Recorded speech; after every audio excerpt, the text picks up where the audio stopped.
trophies keep changing. This one looks familiar. You soaked up the pressure pretty well tonight. Well, you try. You know, it started well. First game, maybe? Did I save 2 break points in the first game? Or second service game? Second service game. I mean, I think that's always crucial to stay even in the score with Novak early, because he does a very good job. He's a great front runner, one of the best the game has ever seen, probably. So, so that was very important, because at that point I'm not quite sure yet about my baseline game, about how exactly I'm supposed to be playing, and that takes a few games. So that was big to get out of that one.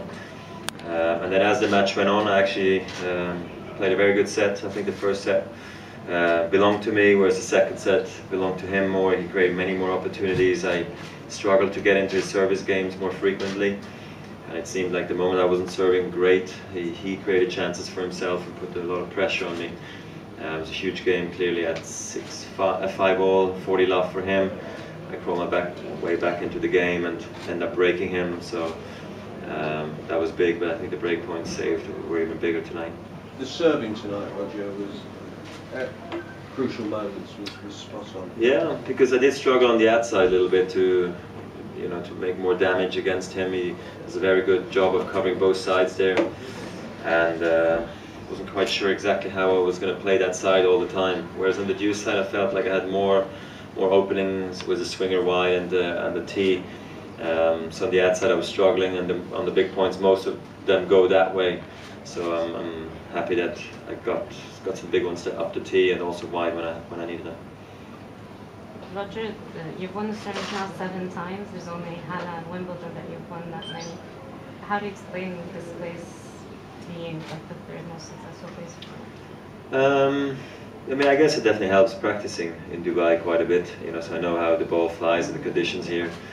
I don't know if the surface necessarily suits me, but definitely it's probably similar conditions every day, even though we've also seen some wind here now this week, and I expect it to be much more windy tonight as well. I also think I had a rough first visit here to Dubai, where I was accused for not putting in my best effort, I remember. And then I came back the following year and won it, and I went on a roll. So I really felt like I had something to prove after that, and I guess that's what got me back to winning ways here in Dubai. And then ever since then, I fell in love with the tournament and the crowd and the city here. So the 7th is quite unbelievable when I hear people talking about that and announcing me that I'm the 7th time or 6th time winner here in Dubai. It sounds pretty crazy, and it's nice that Wimbledon and Halle are that way as well. Roger, did you always throughout the match feel you were in control? I think psychologically, and also your game was just so spot on. Tonight, you mean? Yes. Yeah, I mean, I think when you're up in the score, you feel you're somewhat in control. But then being down break point, you're like, oh, this is all slipping away. So it depends what moment you're asking me. If I'm tossing up the ball on break point, no, then I'm not feeling I'm in control. But other than that, when I'm even in the score in the second set, I still feel very good about my chances, and I know all I need is one good game. I thought I had it at love 30 when I hit 2 great backhand down the lines. Maybe went for a bit too much and got a bit overexcited, but it showed me that even if I go for it or I play safe, I still will have my chance out here tonight. So I felt very good about the way I was playing. It was very positive ball striking, and then I just needed to make sure that I mix it up enough and serve big when I had to, and not double fault too many times, because I was trying to also hit bigger second serves, and it all worked out very well tonight. Can you talk a little bit about hitting the 9,000 aces? I think it's 9,012 now. Yeah, I mean, I think I remember which one it was even, because I was like counting a little bit. I wasn't sure. So I think it was one of the swinger wides, maybe. I'm not sure.